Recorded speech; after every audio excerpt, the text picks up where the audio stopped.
Axel Foley is back in the fourth Beverly Hills Cop movie. Is it another comedy classic or is it a real donkey? I'll let you know right now.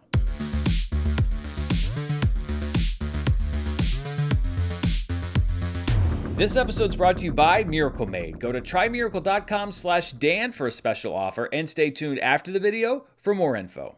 Hello everybody, I'm Dan Murrell here with my review of Beverly Hills Cop Axel F., the long-awaited return of Eddie Murphy to one of the roles that made him one of the biggest stars in the world. This latest film comes with a script from Will Beall, who also co-wrote this summer's Bad Boys Ride or Die, as well as writers Tom Gormican and Kevin Etten, who co-wrote the Nicolas Cage comedy The Unbearable Weight of Massive Talent, which I really enjoyed. It's also directed by Mark Malloy, making his feature directing debut and joining previous franchise directors Martin Brest, Tony Scott, and John Landis. So, nothing to live up to there.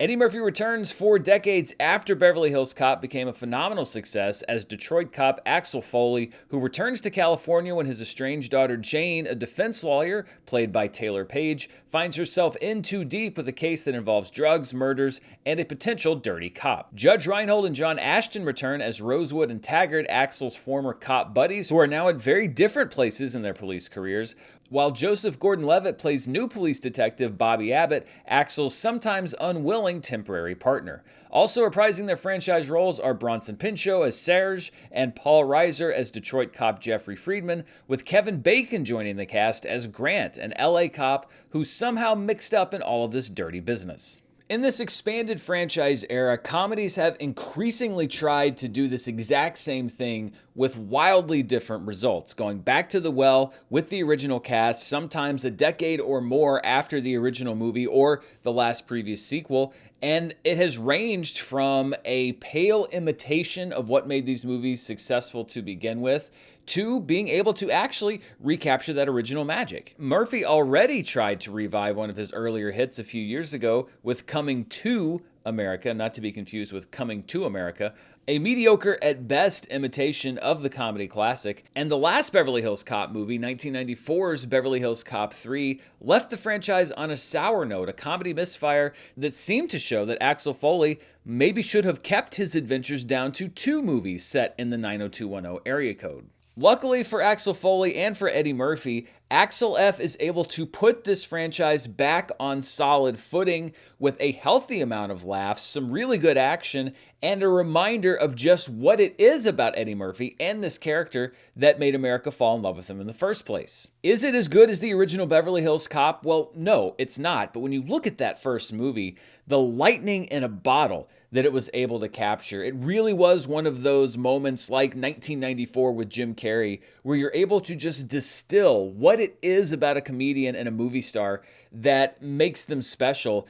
It's almost impossible to live up to something like that, and Axel F has to settle for just being what I think is a solid, funny, good action movie. The first thing Axel F gets right is nailing the tone and feel of both the character and the best parts of the franchise. It doesn't ignore that Axel is 40 years older than when we met him in the original film, but it also doesn't turn him into a broken down shell of himself. He's still the same cop, taking the same risks and giving his superiors heartburn by doing anything it takes to catch the criminals. He just exists in a different world of policing than he did 4 decades ago. Axel Foley is stuck in time, but the time hasn't really changed him, just the world that he lives in. And that gives Axel F a fish out of water quality that taps into some of the same humor as the original rough-edged cop in Fancy Beverly Hills premise of the first movie. The big addition here is Axel's daughter, which feeds into well-worn territory for a long-delayed sequel. We've seen the premise of a main character struggling to relate to a distant adult child many times before, but Axel F is able to make this relationship work because we understand their relationship. We understand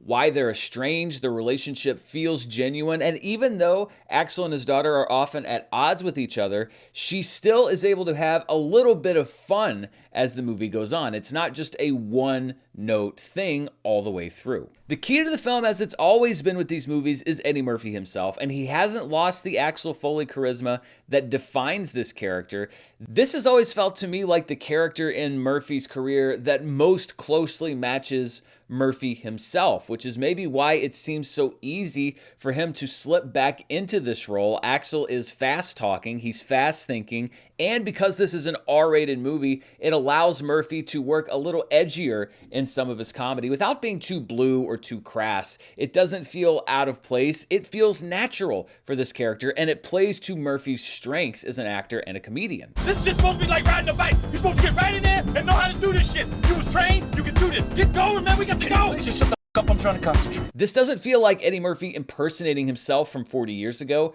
This feels like Axel Foley 40 years later, and that's an important distinction, and it extends to the other returning characters from the franchise. They are 4 decades down the line from where they were in the last movie, but they still feel authentic to the characters that we know. Comedy is one key factor for this franchise, but action is another, and I think one of the smartest things that the movie does is to shoot so much of its action practically. It feels real, and it feels like a throwback to the 80s when the action pretty much had to be practical. The car chases feature real cars causing real damage in real locations, and there's a great set piece featuring Axel, Bobby, and a low-flying helicopter that wouldn't have been nearly as effective if it had felt fake and computer generated. Instead, it's an impressive set piece that features some real death-defying aerial stunt work that harkens back to the great envelope-pushing practical action of the 80s. The returning cast are all solid and dependable in their roles, but a key part of the movie's success is that the new cast members are also able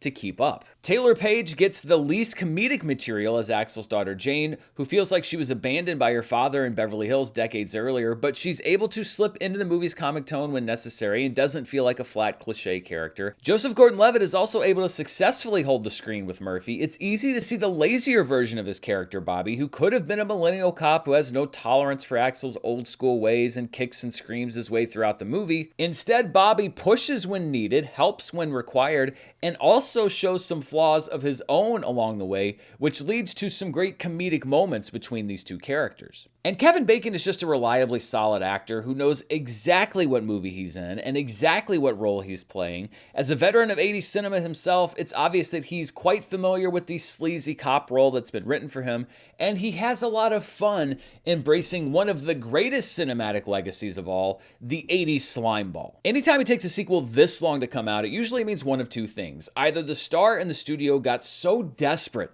to make another movie in the franchise that they went with the best that they had, whatever might work, and that usually shows. Or they went with a formula that actually works, that makes the wait worth it, and that is able to recapture some or all of what made the movie great to begin with. Axel F feels a lot more like the latter, as if Murphy truly did wait until a Beverly Hills Cop movie that not only was able to measure up to the original, but that improved on the last film. I'm sure it also didn't hurt that Netflix backed up the Brinks truck for this movie, paying Eddie Murphy, I'm sure, every dollar that he wanted to get paid, and providing the filmmakers every dollar they needed to execute a movie like this. And this kind of unlimited funding is a fading thing at this point as streaming moves on to the next phase in their life cycle and the purse strings are getting just a little bit tighter. Generally, I enjoyed Axel F, which was somewhat surprising given the low success rate of movies like this. It felt a lot more to me like the last two Bad Boys movies, which were able to keep what works from the original, but also show that these characters have changed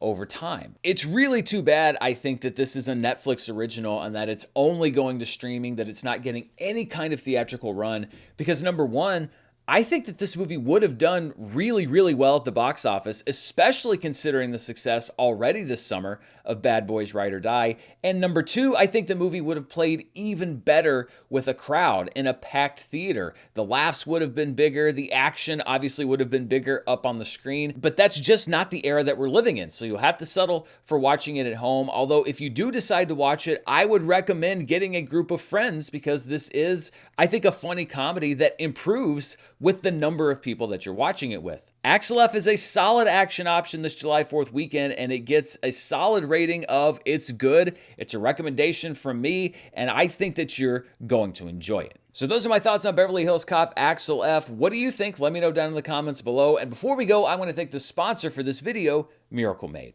It has been a hot summer pretty much everywhere this year, and Arkansas is no different, with high temperatures and humidity that make things feel like a swamp. If you're a hot sleeper like me, you know that bedroom temperature can have a huge impact on sleep quality, and if summer heat interrupts your sleep, I can't recommend Miracle Made sheets enough. Miracle Made sheets use silver-infused fabrics inspired by NASA that are temperature regulating so you can stay cool and sleep well. They're also incredibly comfortable without the huge price tag of other luxury brands, and they're self-cleaning, preventing up to 99.7% of bacterial growth that can clog your pores, causing acne and breakouts. Miracle Made sheets can last up to 3 times as long without washing as other sheets, which means that you can leave them on longer and make sure that your summer sleep never gets interrupted. Go to trymiracle.com/Dan to try Miracle Made sheets today, and whether you're buying them for yourself or as a gift for a loved one, if you order today, you can save over 40%. And if you use our promo code Dan at checkout, you'll get 3 free towels and save an extra 20%. Miracle is so confident in their product, it's backed by a 30-day money-back guarantee, so if you aren't 100% satisfied, you'll get a free refund. Upgrade your sleep with Miracle Made. Go to trymiracle.com/Dan and use the code Dan to claim your free 3-piece towel set and save over 40% off. Again, that's trymiracle.com/Dan to treat yourself. Thanks to Miracle Made for sponsoring this video, and thank you for watching. Be sure to stay tuned right here. I've got more reviews of movies like Despicable Me and Maxine coming up. And of course, I'll be covering the box office and all of the continuing summer news right here on the channel. Have a safe and fun July 4th if you're celebrating this weekend, and I'll see you back here very soon. Bye.